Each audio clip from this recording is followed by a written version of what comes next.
जय जगन्नाथ। आपणकु मो चैनल को स्वागत करुछि।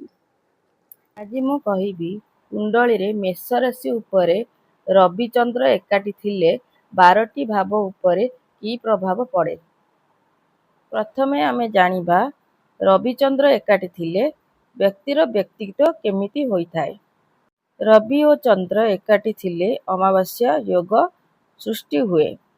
एही योग जोगु व्यक्ति बहुत स्ट्रॉन्ग विल्ड और सिक्रेटिव स्वभावर होइथांती। टेक्निकल फैक्ट हेउछि कि सूर्य आत्मा और चंद्र मनर कारक। जदि एई दुई एकाठी थांती तेबे मन सूर्यर प्रभाव रे टिके प्रभावित होइथाय और प्रैक्टिकल बेसी होइथाय। एबे जानिबा मेष राशि रे रवि चंद्र एकाठी थिले व्यक्तिर व्यक्तित्व केमिति होइथाय।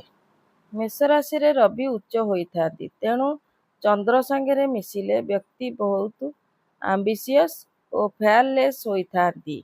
एहा अमावास्या योग सृष्टि करे, जोठी सूर्यंक प्रभाव चंद्र उपरे अधिक थाए, जहा द्वारा व्यक्ति इमोशनल नुहे बल्कि बहुत प्रैक्टिकल और एक्शन ओरिएंटेड हुअंती।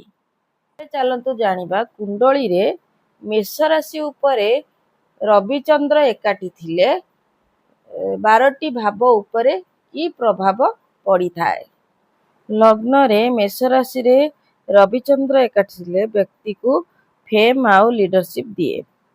द्वितीय भाव रे मेष राशि रे रविचंद्र एकाठी थिले व्यक्तिर वेल्थ बढ़ाइबा सहित कथा कटु होइथाय।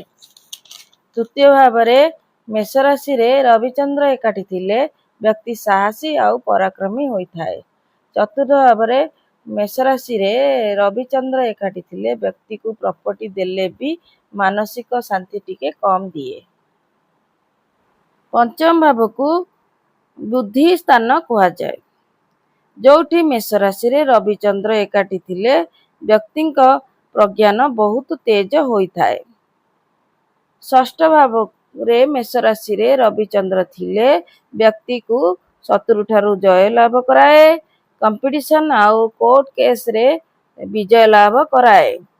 सप्तम भाव रे मेष राशि रे रविचंद्र एकाठी थिले पार्टनर बहुत पावरफुल होइथांती, किंतु ईगो जोगु दाम्पत्य जीवन रे टिके टेंशन रही पारे।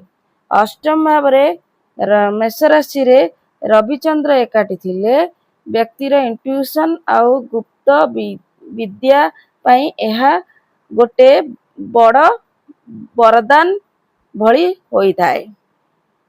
नवम भाव रे मेष राशि रे रविचंद्र एकाठी थिले एहा व्यक्तिर भाग्य और धर्मर उन्नति देइथाय। दशम भाव रे मेष राशि रे रविचंद्र एकाठी थिले व्यक्तिर कैरियर रे पावर और स्टेटस देइथाय। एकादश भाव रे मेष राशि रे रविचंद्र एकाठी थिले व्यक्ति को लाभ गेन पई सर्वश्रेष्ठ कराए। द्वादश भाव रे मेष राशि रे रविचंद्र एकाठी थिले व्यक्तिर स्पिरिचुअल सक्सेस और फॉरेन गेन देइथाय। आपनको जदि मो चैनल भल लागुची लाइक करंतु, शेयर करंतु और सब्सक्राइब करंतु। आपनको दिन मंगलमय हो। जय जगन्नाथ। धन्यवाद।